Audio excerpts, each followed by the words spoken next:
Hey, how's it going, everybody? Welcome back to another episode of Beta Breakdown, and this episode is doing my favorite thing, which is focusing on the balance updates.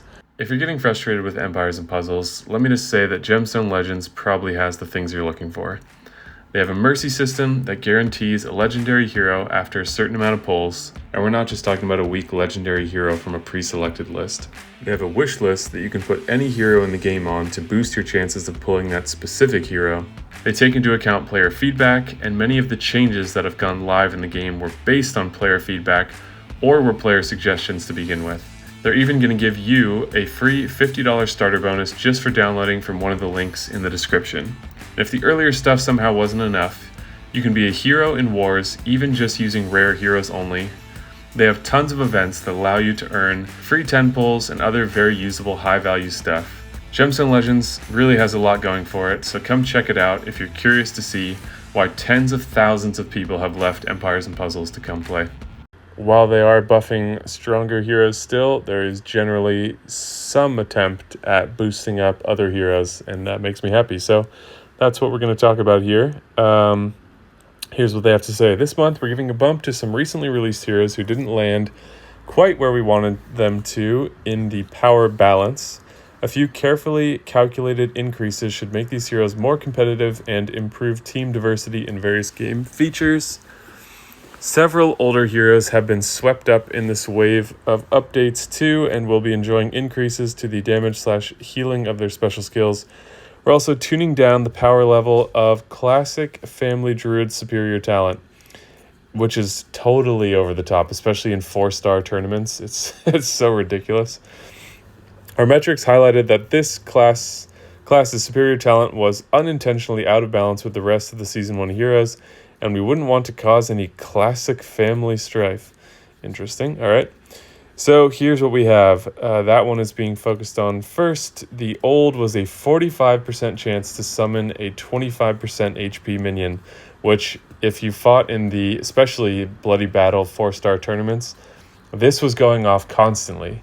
And 25% of HP is pretty high, so they'd be hundreds of HP just popping out every turn, and actually trying to kill one of those heroes was extremely difficult.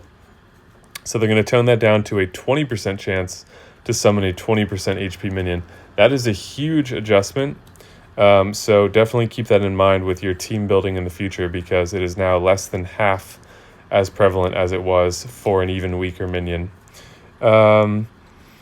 So here you can see the affected heroes. I'm not going to read through all these because I don't think we need to do that. All right, here are the buffs. They're calling changes, but they're buffs. Iron Maw, who I think is a yellow contest of elements, I forget, super elemental hero. Damage increase from 480 to 500. Mana generation debuff increase from -34 to 39. Black Caesar was the most recent Pirates of Karelia hero. So the Skeleton Fiend is being boosted from 40 to 45, and damage increase is going from 90% to 100%. Zarya was a red super elemental, I believe. That was an average speed AoE. Base damage is going up from 250 to 290. Base damage if 6 or more fire shields are on the board increased from 300 to 340. It could be more. She's a little underwhelming because there's not anything else going on besides this damage, and it's hard to get that many shields on the board. So not a great hero, but a buff is not competitive to some of the other more strong meta heroes in similar kinds of events, but a buff is a buff, and so that is still good. Satori, the champion hero, whatever, from the Tavern of Legends, base damage is going from 275 to 285. Direct damage against cleansers and dispellers from 550 to 570. That's a big difference, because as you start to get into the higher damage like that, it starts to scale more. It has the potential to scale more exponentially. Chance to drop damage to 1 increased from 50 to 55. And then some goblin buffs. These mega minions have not been up to their own standards, I guess, and Boom and Fang in particular was a little underwhelming. So the attack inherited for that minion is going from 200% up to 250, which is quite a bit. Like, that's probably 500 plus damage. It's only one hit per turn, but that's a big amount of damage for a minion. And then if you combine like Freya or something, that could be pretty badass. Mad Hammer attack is going from 180 to 230, so not quite as big, but still quite big. Leaf Whisk, 210 up to 260. So pretty impressive. And they're buffing Natalia. That is hilarious. Burn damage increased from 912 to 1016. That's not going to make a difference. I mean, a buff is a buff, so if you have her and you use her, she's now better. But that's a little insulting compared to the buffs that better heroes have gotten in this. Natalia costume from 1104 to 1212, so you get a little more there, but you already have a better... let's see, do you get more? That's 108 versus 104, so pretty negligible, actually. Onatel, direct damage increase from 250 to 300. That's decent. She's pretty underwhelming, but that's a nice buff if you use her. Vela boosted back probably to where she was. If anyone remembers where Vela was to start before getting nerfed, I'm curious if this is it. Wow, can you imagine if they put Telluria on this list too? People would lose their minds.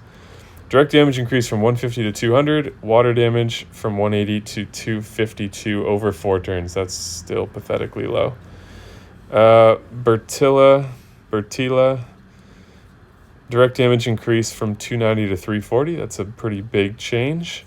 I think she's still slow, though, if I remember correctly. So could be more than that.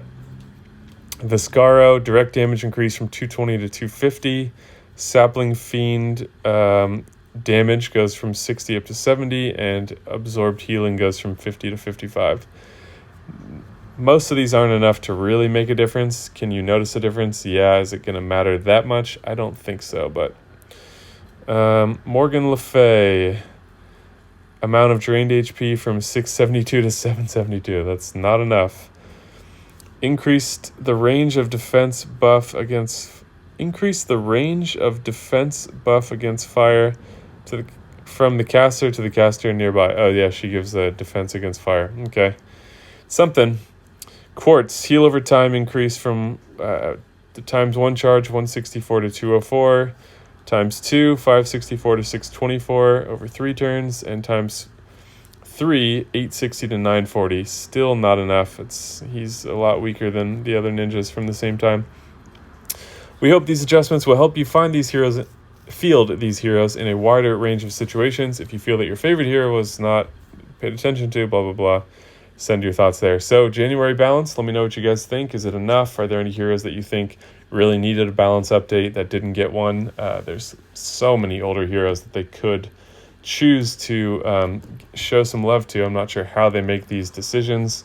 I really don't think it's from user feedback, but it's still kind of a mystery. So let me know your thoughts in the comments below. Hit the like button if you enjoyed the video or found the information helpful, and subscribe and click the bell icon if you want my new videos in your feed and to be notified when I upload. So if you enjoy watching these, that's a win-win for you and me. Thank you guys so much for watching, and I will see you in the next video.